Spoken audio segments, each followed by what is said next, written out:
News for nation पर आपका स्वागत है और मैं हूं आपके साथ प्रार्थना। न्यूज फॉर नेशन पेश करता है दिन भर की 10 खबरें फटाफट। शुरुआत करेंगे पहली खबर के साथ। नीट की तैयारी कर रही छात्रा की हुई दरिंदगी के साथ अब इस मामले में पुलिस जुर्म की जड़ तक पहुंचने के मूड में दिख रही है। बेउर जेल में बंद शंभू गर्ल्स हॉस्टल के मकान मालिक मनीष रंजन के खिलाफ गठित एसआईटी ने उसके पैतृक गाँव पर धावा बोला है। जहानाबाद जिले के मखदूमपुर थाना क्षेत्र के खरखा गाँव में पुलिस ने एक एक कमरे को खंगालते हुए छानबीन की और कई अहम सामग्रियों को जब्त कर लिया। इससे अब साफ संकेत मिल रहे हैं कि मामला अब सिर्फ एक आरोपी तक सीमित नहीं है। यूजीसी के नए नियमों पर संज्ञान लेते हुए सुप्रीम कोर्ट ने इस पर रोक लगा दी है। साथ ही केंद्र सरकार को नया ड्राफ्ट तैयार करने के निर्देश भी दे दिए। देश की सबसे बड़ी अदालत ने इस नियमावली पर फिलहाल अंतरिम रोक लगाते हुए इसे सख्त लहजे में कहा है कि इसके जरिए बराबरी की आड़ में भेदभाव के अपराध को अंजाम दिया जा सकता है। प्रधान न्यायाधीश सूर्यकांत और न्यायमूर्ति जॉय माल बागची की पीठ ने इस मामले पर तल्ख टिप्पणी करते हुए साफ संकेत दिए हैं कि यह मामला सिर्फ नीतियों का नहीं बल्कि संविधान की रूह से जुड़ा है। समृद्धि यात्रा के सियासी मंच से मुख्यमंत्री नीतीश कुमार ने समस्तीपुर की धरती पर विकास की ऐसी खाका पेश की जिसने बिहार की राजनीति में नई हलचल पैदा कर दी।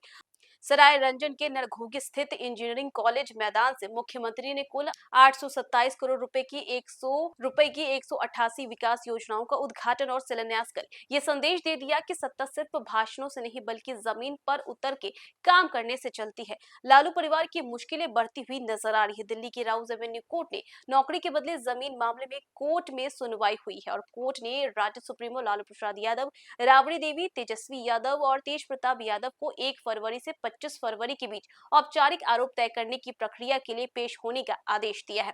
बिहार विधान परिषद चुनाव के नियमों में बदलाव किया गया है। सरकार ने ऐतिहासिक फैसला लिया है कि लंबे समय से इसकी मांग चल रही थी, जिसे अब पूरा कर लिया गया है। दरअसल फैसले के तहत अब बिहार विधान परिषद एमएलसी के स्थानीय निकाय चुनाव में पंच और सरपंचों को भी मतदान का अधिकार दे दिया गया है। केंद्र सरकार के पंचायती राज मंत्रालय द्वारा जारी पत्र के बाद राज्य की त्रिस्तरीय पंचायत राज व्यवस्था के सभी निर्वाचित प्रतिनिधि अब एमएलसी के चुनाव में अपनी भूमिका निभा सकेंगे। राजधानी पटना को स्वच्छ, सुंदर और सुव्यवस्थित बनाने की मुहिम में अब नरमी नहीं सख्ती का दौर शुरू हो गया है। पटना नगर निगम ने साफ लफ्जों में कहे तो ऐलान कर दिया है कि शहर की दीवारों, डिवाइडरों और सार्वजनिक स्थलों पर सियासी, कारोबारी और संस्थान प्रचार का जो अखाड़ा है ये बनता चला जा रहा था, जिसके खिलाफ अब सीधी कार्रवाई होगी।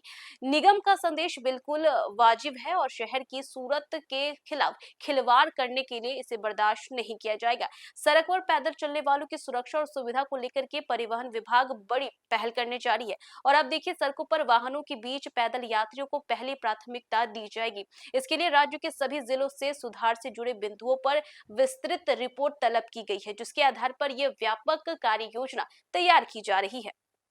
बिहार में एक बार फिर से पुलिस पर हमला हुआ है। मिली जानकारी के अनुसार हमला जहानाबाद जिले में हुआ। 24 घंटे के अंदर यह दूसरी घटना है। दरअसल जहानाबाद जिले में पुलिस कर्मियों पर हमले का सिलसिला थमने का नाम नहीं ले रहा है। गुरुवार की सुबह जिले में एक बार फिर से पुलिस टीम को निशाना बनाया गया, जिसमें 6 पुलिसकर्मी गंभीर रूप से घायल हो गए।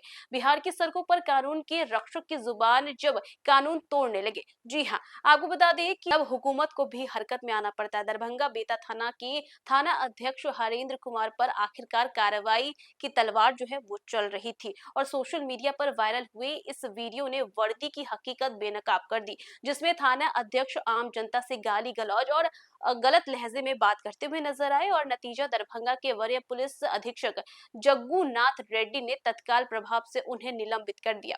इसी के साथ चलते हैं 10वीं और आखिरी खबर की ओर। अंचल कार्यालय पुनपुन की छवि धूमिल करने और सरकारी कार्यों में बाधा डालने को लेकर के अंचलाधिकारी सीओ ने स्थानीय थाना अध्यक्ष को एक लिखित आवेदन देकर के कड़ी कार्रवाई की मांग की है। यह आवेदन 20 सूत्री उपाध्यक्ष सिंटू कुमार के विरुद्ध दिया गया है, जिन पर भ्रामक वीडियो वायरल करने और महिला कर्मियों के साथ अभद्र व्यवहार करने का गंभीर आरोप लगा है। तो ये थी दिन भर की 10 वैसी खबरें जो सुर्खियों में रही। फिलहाल के लिए बस इतना ही। न्यूज फॉर नेशन पे खबरों का सिलसिला जारी रहेगा। तब तक के लिए नमस्कार।